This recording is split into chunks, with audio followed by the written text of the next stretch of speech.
In the quiet village of Obiora, nestled between thick forests and rolling hills, life was simple, yet mysterious forces often meddled in the affairs of the people. Adaobi, a beautiful and kind-hearted woman, was married to Eze, a hardworking builder. Their union was the envy of many, yet their happiness was marred by tragedy. Each time Adaobi conceived, she would dream of a terrifying masquerade that visited her in her sleep. The masquerade would force itself on her, and upon waking, she would find her pregnancy lost. This happened repeatedly, filling her life with sorrow. Desperate, Adaobi and Eze sought help from the village priest, but despite his many charms and rituals, the curse persisted. As if their troubles weren't enough, Eze lost his job as a builder for the wealthy landowners and was reduced to pushing carts for a living. His strength and determination kept him going, but the shame weighed heavily on him. Meanwhile, the village suffered under the reign of an evil king, King Obalolu, a man notorious for his lust and tyranny. Any woman who caught his eye was dragged to his palace by his guards and subjected to his desires. For 14 years, Adaobi and Eze endured this torment until one fateful day. Adaobi went to the river to fetch water, her heart heavy with despair. As she filled her pot, an old woman emerged from the water, her eyes gleaming with wisdom. "My child," the old woman said, "your problem lies within.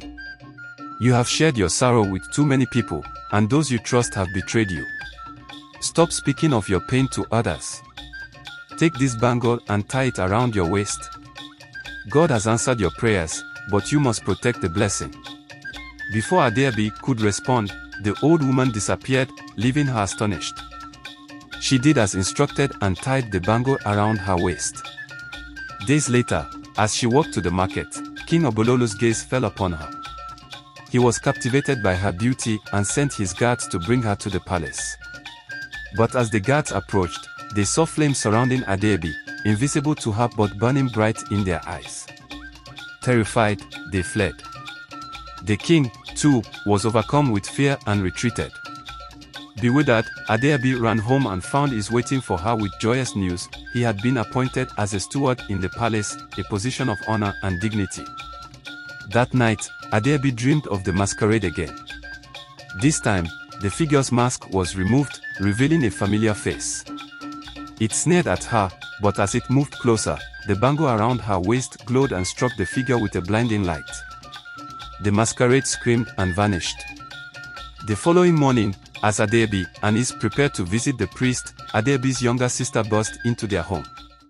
"Mother has collapsed," she cried. They rushed to their mother's hut and found her gasping for breath.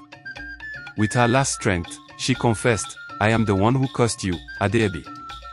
I envied your happiness and vowed to ruin you.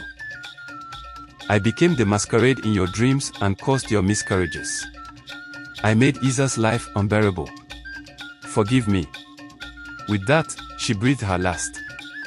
The curse was lifted, and weeks later, Adaobi conceived.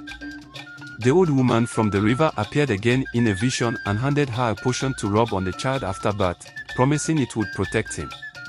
9 months later, Adaobi gave birth to a son, whom she named Chukwuemeka, meaning, "God has done well." The boy grew into a handsome and wise man. Years later, after the wicked King Obalolu met his end in a mysterious fire, Chukwuemeka was chosen by the villagers to be their new king. Under his rule, peace and prosperity returned to Obiora. The people sang songs of joy, and Adaobi and Eze lived to see the fruit of their trials.